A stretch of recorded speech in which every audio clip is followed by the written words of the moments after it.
Hello, my fellow YouTubers. How are you today? You're doing super awesome. Okay, everyone. I'm going to do a bit something new here. I'm going to dive into the what if here. What would have happened if the Digidestins of Digimon Adventures 1 and 2 and 3 had a civil war? Now, when I mean civil war, I don't mean the American Civil War. I mean the Captain American Civil War. I know I'm probably getting boring with talking about this. It's just this film really did leave an impact on me. And I've been seeing some other videos that discuss about what if possibilities. So let's talk about what would have happened if the Digidestins had their own civil war. First off, let's talk about storyline.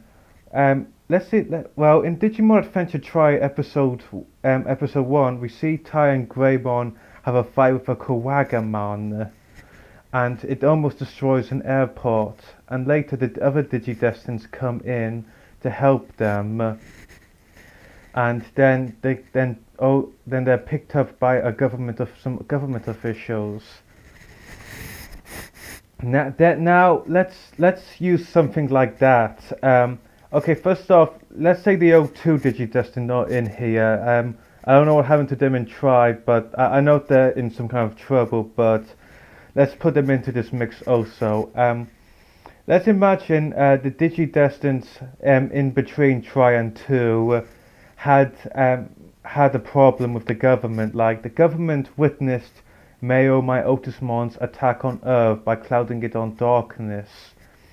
That may have given them a cause of concern, thinking that the Digidestined can no longer be trusted on their own devices. They now need to be legally supervised by the government in order to conduct their activities.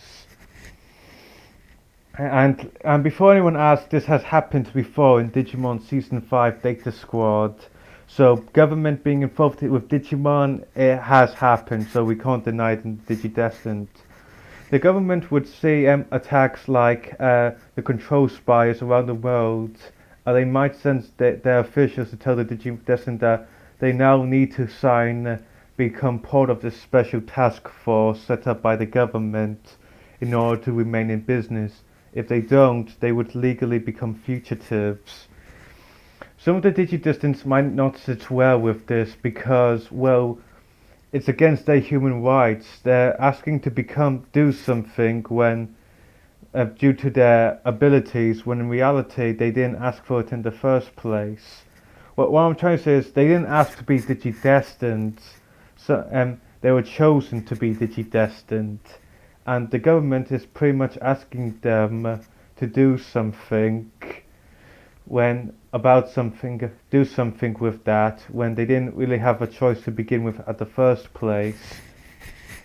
Now let's talk about the two characters who would be who would be odds, like the Digimon's Captain America and Iron Man, who would be the two main figures that would cause the civil war. Well, obviously, Tai and Matt. They've literally been the biggest rivals in Digimon, and when everyone thought they resolved their issues in Season 2, they kind of got it back in Digimon Adventure Tri. So let's talk about it. Let's see who would be signing in and against the government.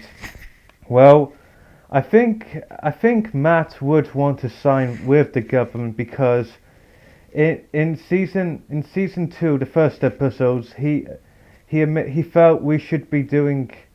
He said we should be doing things on our own.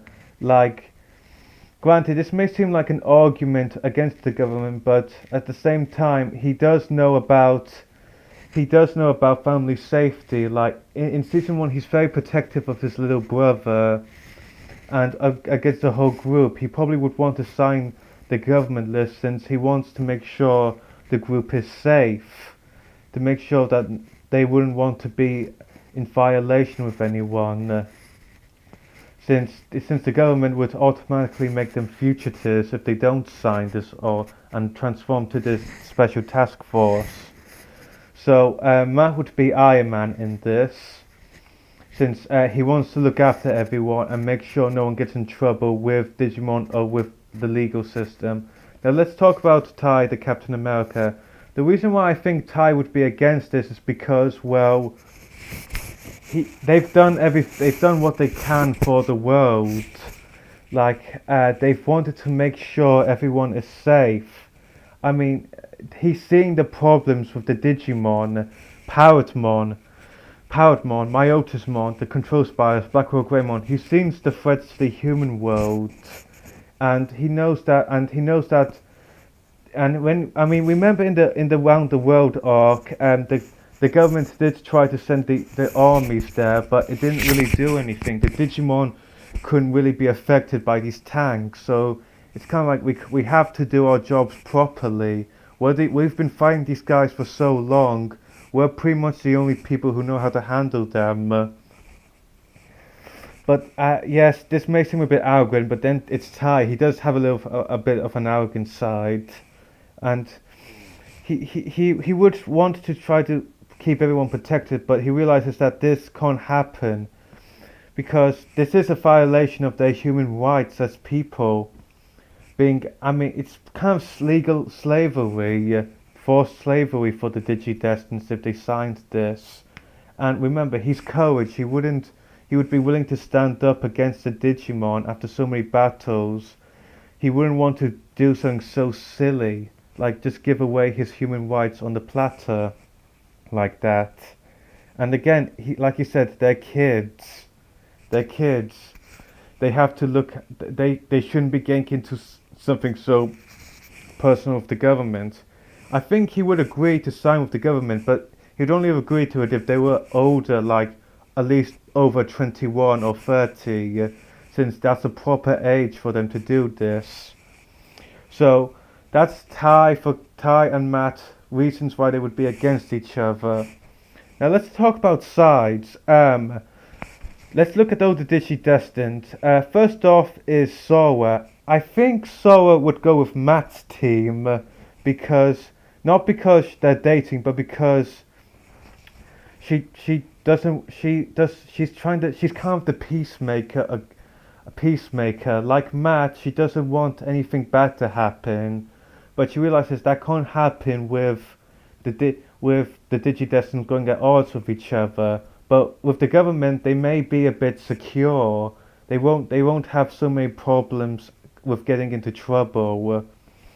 So I think she would sign with Matt because again, she's responsible, really responsible, and the only way to be responsible in this situation would be to sign with the government. So Matt's team has Sora. Now let's talk about Izzy. Izzy, he's the knowledgeable one, the brainwave, the guy who works with people. In his epilogue, it's shown that he does in some ways work with the government by making this supercomputer lab. In some ways you could say he's the guy who's the emissary for the digital world and the human world who's made the proper portals. So the government, he's in some way he already is kind of working for the government. So I think Izzy would be with Matt's team. Mimi, I don't think she'd be on either team. Reason why? Because she hates fighting. In the Ultimate Class episode, she just hated it. Hated seeing War Greymon and Metagarurumon going at each other. And she realizes that this civil war is going to be the same thing, except just bigger, since it involves everyone. So I think she'll stay neutral and just maybe sign with the government, but wouldn't partake in any of the fights, just to be legally safe. So Mimi, 0-0 to both. Okay, so Joe, I think Joe would side with Ty's team. The reason why is because he has a good relationship with Ty. Like, Ty and him have always been together. He's like reliability, but granted, he does. Remember, he did see. I think the reason why he would do this is because he's in season 2. He was really upset how Gromamon was treated by Ken when he was the Digimon Emperor. So he might, after saying that, he may feel it's up to him. He doesn't want his Digimon partner to go through that again. So chances are, by signing with the government, he might be forcing his Digimon to be enslaved. So Goemon goes with So Joe, I think he would go with Ty's team. Now TK is not going to be a go over the notch, but I think TK would side with Matt due to the brotherly loyalty. I think because he does care about Patamon and he does love his brother, but it wouldn't be blind loyalty. I think he just does it because TK's the safe guy. He does make a quick crack at some of the Digidestin, but he's a sensible guy and he just wants people to work together. So I think TK would go with Matt's team. Okay, so far Matt's team has 4 and Ty has 1. Now let's talk about Kyrie. Here's the thing. I honestly think Kyrie would go with Matt's team. Now, you're probably thinking, why wouldn't she go with Ty's team? Well, the reason why I think she would go with Matt's team is because she loves Digimon. She really does love Digimon with all her heart. However, she doesn't want Digimon to be used for evil. And chances are, I think she would side with Matt's team because there might be some better chances of order within the digital world and the human world. And that's what she hates my oldest one, not just for Wizardmon, but for everything he did to the Digimon. After seeing that, she would want some stability. So Kyrie, I think Matt's team. Now Davis. I think Davis would go with Ty's team because because he cares. He's Ty's biggest fan.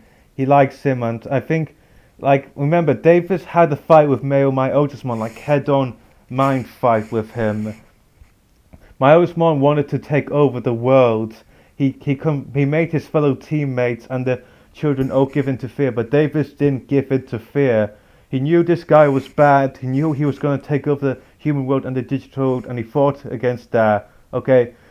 Davis wouldn't have gone through all of that just to like give up his freedom to some force he didn't know. So Davis, Ty's team. Ken I think would side with Ty's team because as his experiences as the Digimon Emperor. The reason why is because as the Digimon Emperor, he was a dictator. He forced Digimon to slavery. With the Digidestins having to go with the government, he might gain a fear that he could possibly become the Emperor again and see Digimon enslaved. He would never want to go through that experience again or cause that experience for his fellow Digimon. So Ken goes to Ty's team. Let's go with Yoli. I think Yoli would go with Matt's team because she wants to stay neutral in the matter. Not completely neutral, but she doesn't.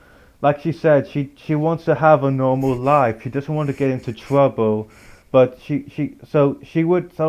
like Mimi, I think she would stay neutral, not exactly go on Matt's team, but I think she would have just signed the waiver saying she would become part of this government task force. However, like Mimi, I don't think she'd be doing any fighting. Now let's go to Cody. I think Cody would go with Ty's team. The reason why is because Cody learned a lot from his father and grandfather about honor, how to be respectful, how to not do the wrong thing. With that kind of lessons, he knows that if he sides with the government, he would not be able to protect the Digimon. It wouldn't be honorable trying to become kind of a lapdog. It kind of go against his human rights. So I think Cody would go with Ty's team.